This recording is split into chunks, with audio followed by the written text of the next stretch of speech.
What up? What up, everyone? On this beautiful Thursday, I am Ron, I'm Angela. and this is Chatter Chatter of of Opinion. Opinion. Today, we are talking co-parenting. In today's age, with especially with COVID and individuals not being able to get along with each other, there's a lot of split families. Even before COVID hit, there was a lot of families that were separated, and which forces you to have to co-parent, which might not be the most pleasant thing to do, No. especially when parents don't get along with each other. So the question of today is, when we talk about co-parenting, whose responsibility is it, or is it your responsibility to let the other parent know exactly what's going on with the child when it comes to communication, no matter who has the child? If both parents have the same access to the information, right? Now, in today's society, when I did some research, there's two major things that really upset or confuse a co parenting relationship. One is discipline differences, when Mm. individuals um, pretty much argue or disagree about how you would discipline a child when in your care.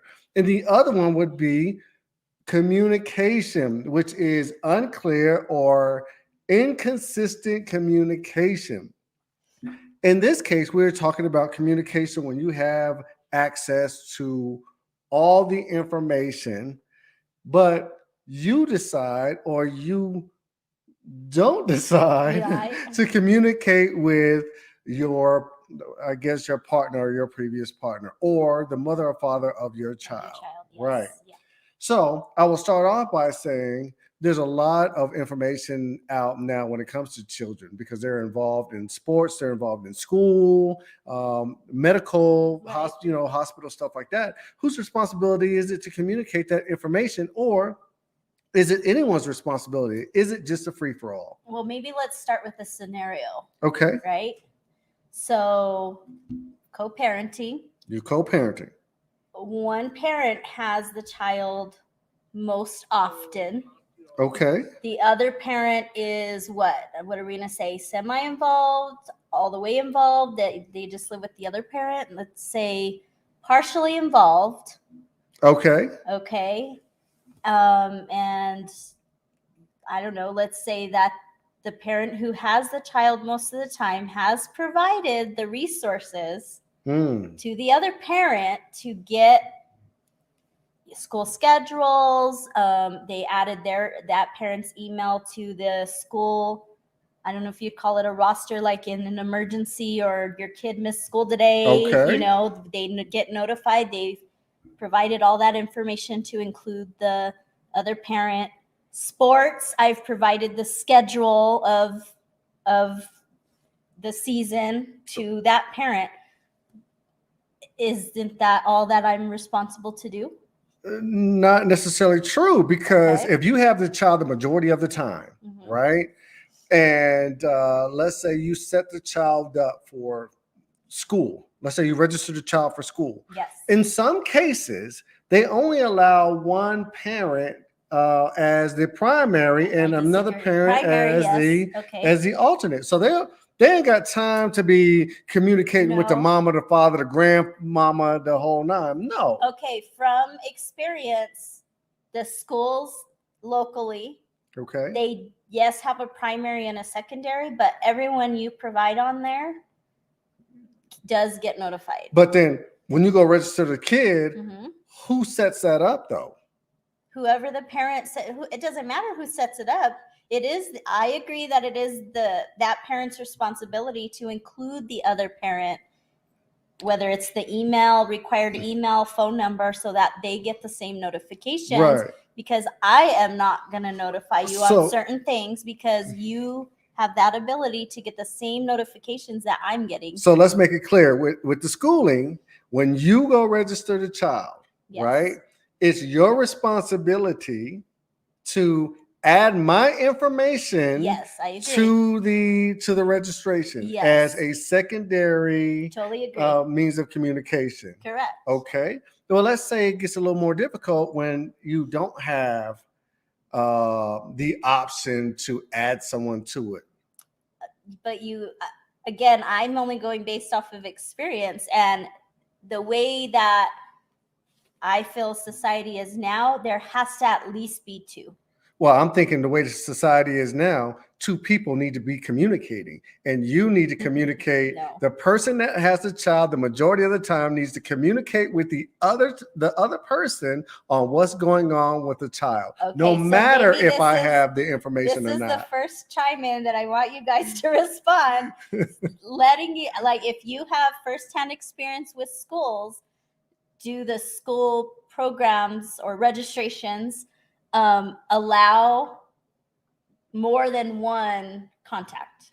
Do they allow Let me more than know. one contact? I don't know. Again, And then, my experience, yes. do you think it's your responsibility, if they do allow more than one, to actually Put their info. put my info on there? Or do you tell me, hey, I registered a child for school, you go put your info Well, in? it also, I think, depends on the relationship and the involvement of the other parent, because if the other parent isn't involved and they have nothing to do with that parent, maybe a call, hey, I'm registering my kid, do you want to be on this? Right? So, that might but be that's some of the communication, conversation though. too. Correct. But I think when we decided to do this podcast, my thought of it is the daily updates and this and that. That to me is what we were here for. Is that's not my responsibility. I'm not your calendar. I'm not your secretary. Okay. That was my perspective of us doing this. Yes, there are certain things that I'm required to give you, but I'm not here to give you daily updates minute by minute. If the child is in your custody the majority of the time, I say that you pretty much are, though. Now, Jasmine, thank you for chiming in, Jasmine. She says that it really just depends on how involved the second parent is. I agree. Why? What do you mean why? Because it's not about us as in our relationship. It's about you informing me Correct. on what's going on. But that parent that's not involved may not want to be notified. That's why I think that has to be considered. I disagree. If they're not really involved, why would you add them so that they're being notified? Well, then you tell me. I should tell you, if I'm not involved in the child's life, I think I should tell you, hey, take me off of this because I don't want to be involved. But you should involve me anyway. It's about the child, the well-being of the child. If they're already not involved, then I shouldn't assume. What if they're like, I don't want to be involved? So then that's when the conversation needs to be discussed. Right, but at least you're communicating with me. And then after that, if I tell you I don't want to be involved, then you've done your job. Correct, but you're saying after the fact that when I go register my kid, I'm going to add them right away and then have the conversation if they start getting notifications, and then you come back saying, I don't want those notifications.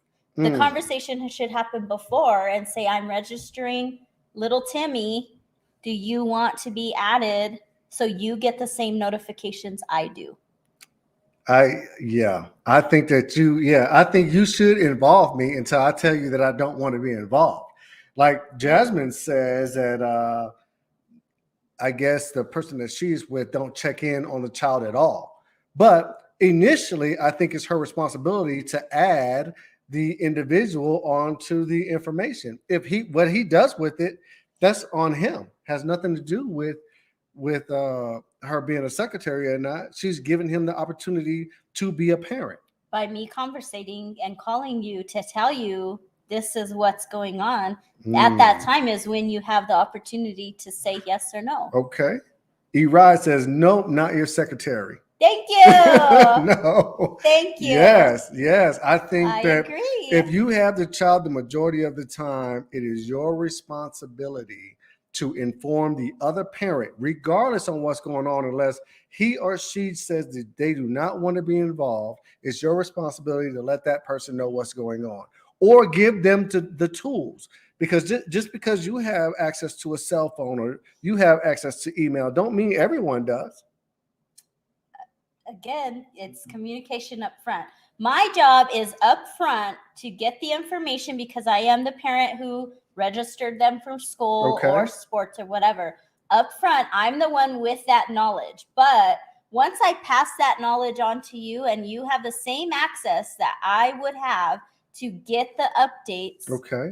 then But when I did my hands are free after research, that. what I did was I looked at the top 5, and I think on the top 5, when it comes to difficulties of co-parenting, is one person might be financially unable.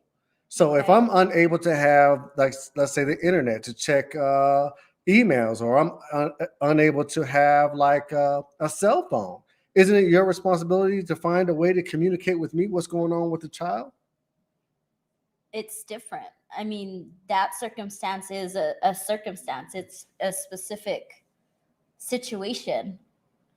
So I can understand certain accommodations in that aspect. But we're talking about when both parents have access. So you're bringing it up if they don't have access. That Okay. wasn't what the So conversation. we're talking equal opportunity. opportunity. We're talking equal Yes. opportunity. Megan Valdez says she tells Tonio everything that's going on with the kids. But Megan, I will ask you, and God forbid this will ever happen, if you guys were to split up, do you think it's your responsibility to communicate just like you do now, everything that's going on with the children? If you have equal access to it, or do you think that is Tonio's responsibility to invest in his own way means of finding out what's going on with the kids, such as sports, this, that, and the other? That would be my question. Also, yeah, it's different, Megan, and like Ron said, God forbid, because you guys are like the best perfect couple. But yeah, you guys aren't necessarily co-parenting because you guys are within the same household, right, you're and together. married. Mm-hmm. So yeah, think about it, if you weren't with him, what would your boundaries be? Right. I guess. And does that depend on if you really get along with the individual or not? Or should it? Because it has nothing to do with your relationship with the other person. It should have to do with the well-being of the child. Yes, I agree. Get involved if you want to know what's going on. I would tell the other parent how to stay involved in all the ways I do. After that, it's on them. All right, I could agree with that. If you have everything that's going on, even though some things change, if I have the child the majority of the time, and I say, hey, there's a basketball game at 5 o'clock. However, the basketball game changed, it got canceled or whatever. I agree. I expect you to reach out to me. That knowledge, so yes, it's your responsibility to communicate at that point because you're the only one with the knowledge. Yes. Okay. All right. Okay. So another point you had was about at what age, right? Right. And at what age? Because now kids come out the womb with a cell phone. Yeah. Right. Now, every kid, no matter how old you are, has a cell phone. So at what age is it that it's the responsibility of just the parent to communicate with the child? Right. Well, two parents don't have to communicate with each other anymore. The child needs to communicate with the mother or the father, excuse me. Well, I think you have firsthand knowledge in New Mexico anyways, that the age where they do consider the child's opinion on certain things is what, 14? 14. So yes. Maybe that's a decent age where the kid at that time is communicating directly. But these kids are grown before 14. Yeah, nowadays. You see what I'm I know saying? my son had a phone starting at 10, but I was a single parent and he like walked to school and back and stuff. So I did have him with the cell phone pretty early just so that I was able to communicate. Okay. So let's see. We have a comment from Patrick Baird. It does depend if you have a good relationship with other parent, but it does depend how involved the other parent is and depends how much I communicate regarding daily affairs. Right. Yeah. But should it depend on how involved the other parent is? And you guys can actually call in. The phone number is 505-528-4504 if you want to call in. And again, that number is 505, should be posted 505-528-4504. But yeah, it just depends. I think that if If we had communication or good communication, I would communicate. What's up? What's up? Your opinion matters. So talk to us. Who am I talking to? Hi, this is Crystal. I am just calling in All right. regarding co-parenting. What's going on, Crystal? So the conversation is co-parenting, and do you think it's your responsibility to communicate as a parent to the other parent on the well-being and all the things that your child is involved in? I think it depends. Again, Okay. if the other parent is involved, then I probably would communicate as much as I do with, say, my husband and my son's father, if he is involved as we are. If they're not, I'm probably not going to make as much of an effort to communicate on daily affairs. But if it's a big thing, you probably should. Okay, but my question to you would be, what do you consider involved? Oh, that's a good question. Like, what is involved? I would say like does the other kid go with them every other weekend or every other week, or are we sharing time, or are they completely at my house? If they're completely at my house and maybe, I don't know, you spend some time with them or you try to call them, then I'm going to probably, try to make an effort to communicate, what's going on in the day-to-day activities. But if you're not involved, I'm probably going to just forget to communicate with you about day-to-day things. So you're saying because it's you're not involved. necessarily because they're not involved, but because they're not involved, you just don't think of You forget. giving them the info. I forget to think of them, to add them to my needs to know, or Yeah. What? So what do you feel about, and I think you like it, as Ron said, about if something changes, do you think that is your responsibility? And then I also think it's age dependent. So like if they're younger, like right how you were saying earlier, if they're younger, under the age of 13 and 14, where before they have the choice to decide, if they want to be involved in the other parent,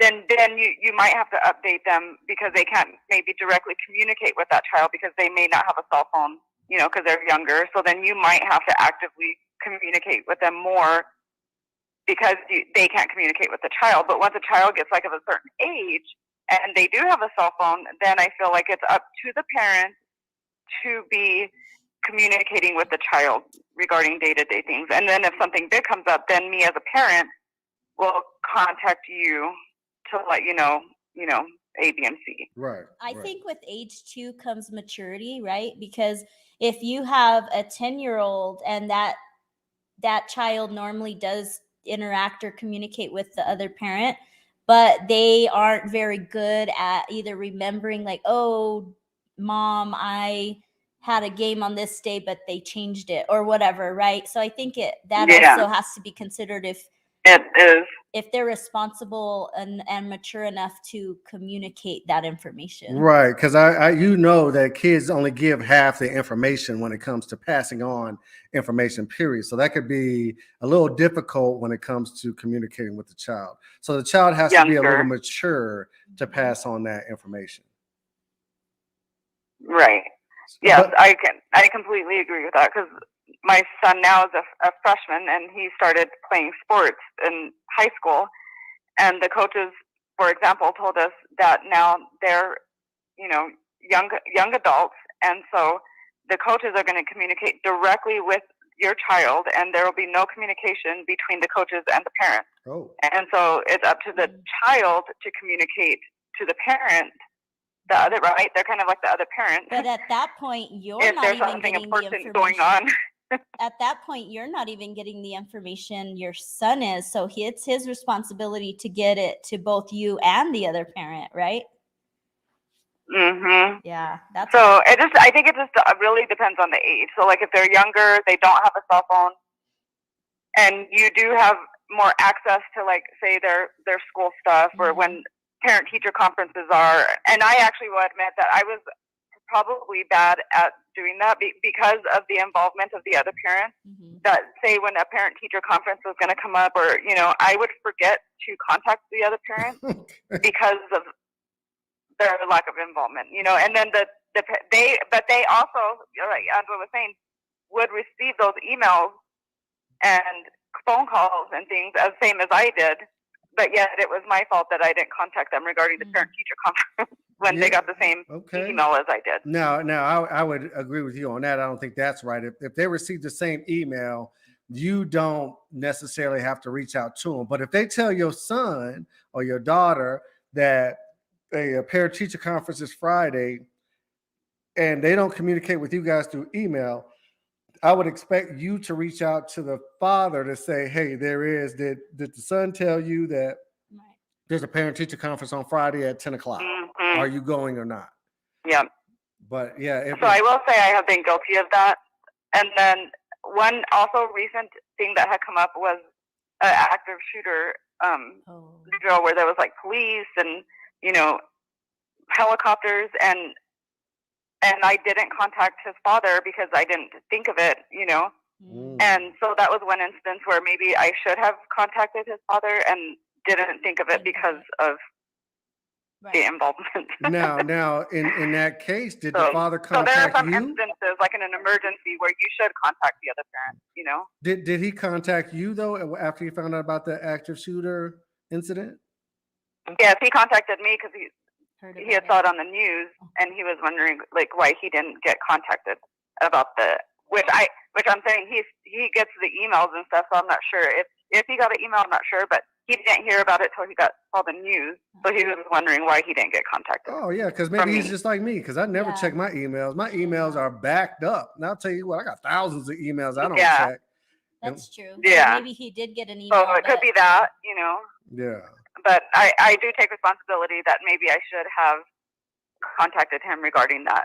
Yeah, something that is involved with life or death, definitely. If your child may be in harm's way and it's in question if your child was affected in any type of way, medical, schooling type stuff needs to be relayed regardless. I do agree with that, and I should have done a better job at that. So I do take full accountability for that one. Good job. Okay, all right. Thank you so much for calling in. Yes, ma'am. Thank you for calling in, and I hope you have a wonderful night. Good night. Bye-bye. Thank you all too. Bye. We thank that young lady for calling in. Like we were saying, responsibility-wise, on whose responsibility is it to inform the other parent on what's actually going on? In some instances, I do think that it is the person that has the child the majority of the time to communicate with the other parent, regardless on what the situation is, then give that parent the opportunity to either be involved or not. I know it seems a little crazy, but there was a case that I looked at recently where the parent that had the majority of the time, they went up in a court case and they were looking at getting custody. The father that wasn't so involved was looking at getting custody. I don't know if it was full custody or part-time custody or whatever, 50-50. And they asked the parent, did she reach out to the father to give them all the information that he needed to be a good parent? And she said no. And then the judge awarded the father custody of the kid because it was her responsibility to inform the father on what's going on, because you never know what the father's circumstances are. I disagree. Like I said, that's just how it is. Sometimes I disagree only if, like I said, if you set it up correctly up front and they have the same access and ability that you do, then that's when I say, no, I'm not gonna keep giving you daily updates, because just like the way I find out is the way you have the ability to find out. And I'm not saying daily updates. I'm just saying it's your responsibility. And should you inform the parent that is around, but not 100% involved? Well, what's the what do you mean? The difference is they are kind of in communication with the child. They're around, but when it comes to going to school or their report card or their sports, they're not really involved in that. You know what I mean? Mm. Should you still inform that parent on what the activities are, where they're going to be, the times, and whatnot? I can only speak from experience, and my issue was a little different because my son's father lived out of state. So, it's not like he could come to his games or things like that.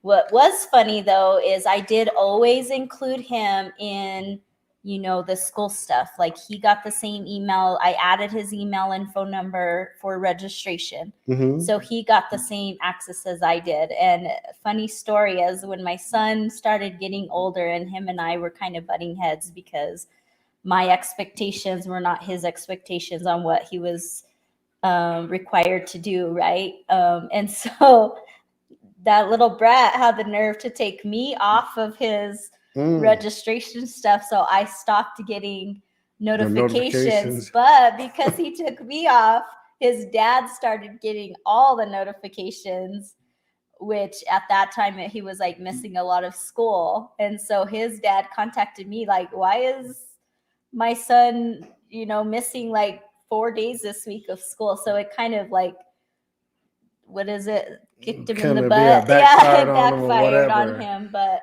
yeah, I still tried to give him the same information that I had the resources to a point.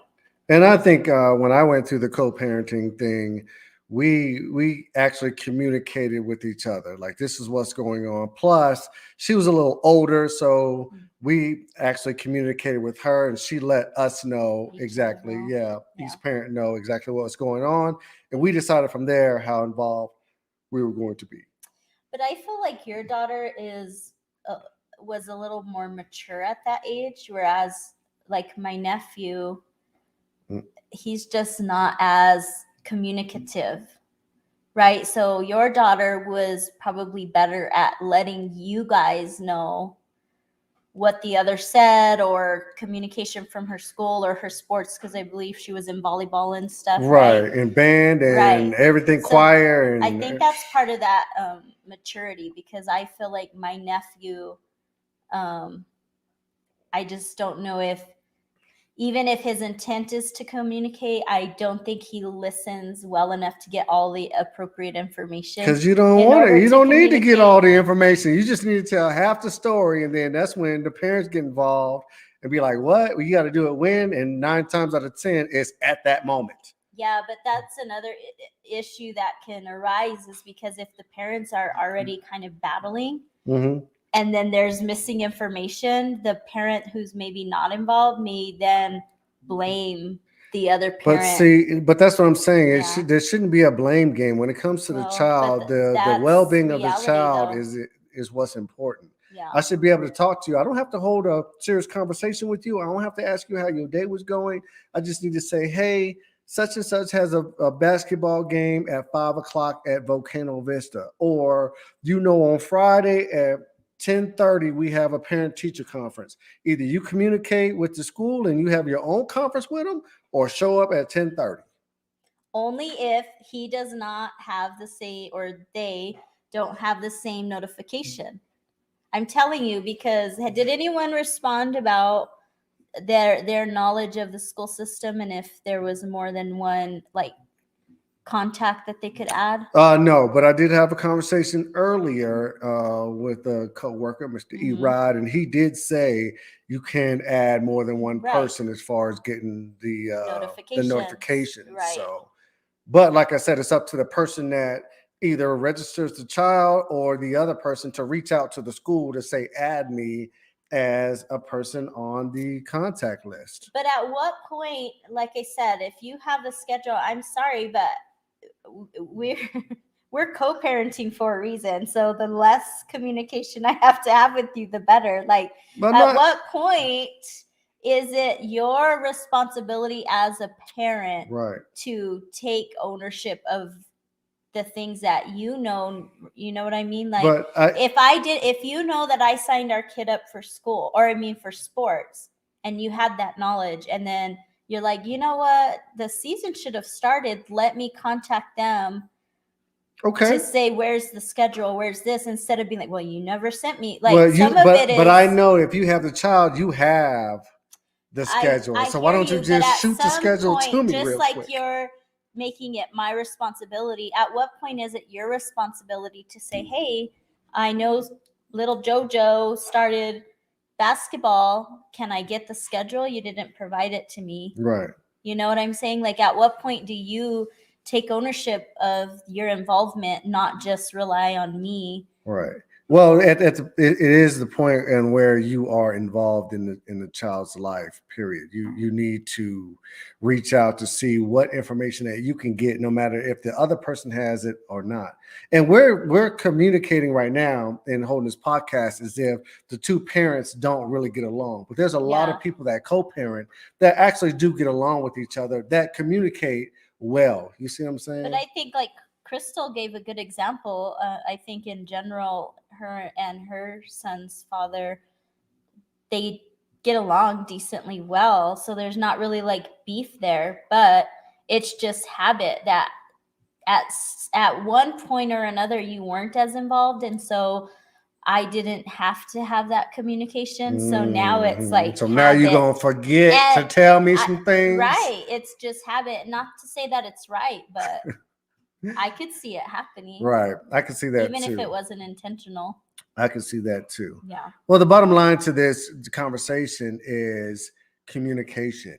That is the Yeah. bottom line to this this conversation. But also to prioritizing your child. Yes. Right. Yeah. Even if you don't care for your ex or whatever, does your kid want that parent Yeah. there, you know, at the games or involved in school or whatever? And that might be a different podcast. That might be because you have a lot of kids that don't really get along with one or the other parent, true. and we as parents tend to try to force visitation or force communication with the other parent. So Yeah. that might be a different conversation. Yeah.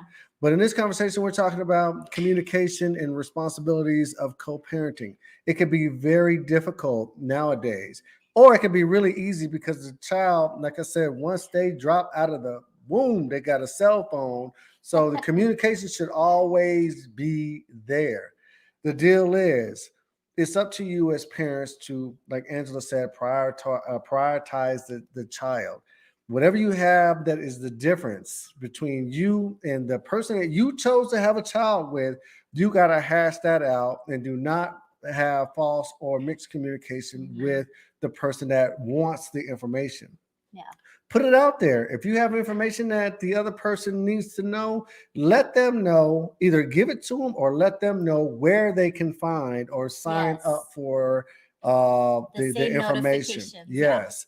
Yes. If not, you're being selfish and you can fall into a petty category, because that blame game is going to be serious if one person is so-called involved and the other one is not, due to false or inaccurate information. Sure. All right. Yeah, I agree. So for those that have chimed in, I really appreciate you for Thank chiming you. in. For those that have called in, like Crystal, I really appreciate you calling in. That is our podcast for today. I hope everyone is in good spirits.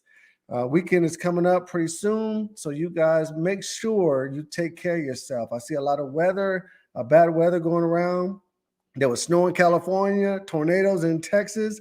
So make sure that you are safe as we approach the weekend. Yeah. Thanks, guys. All right. Thank you guys for joining us.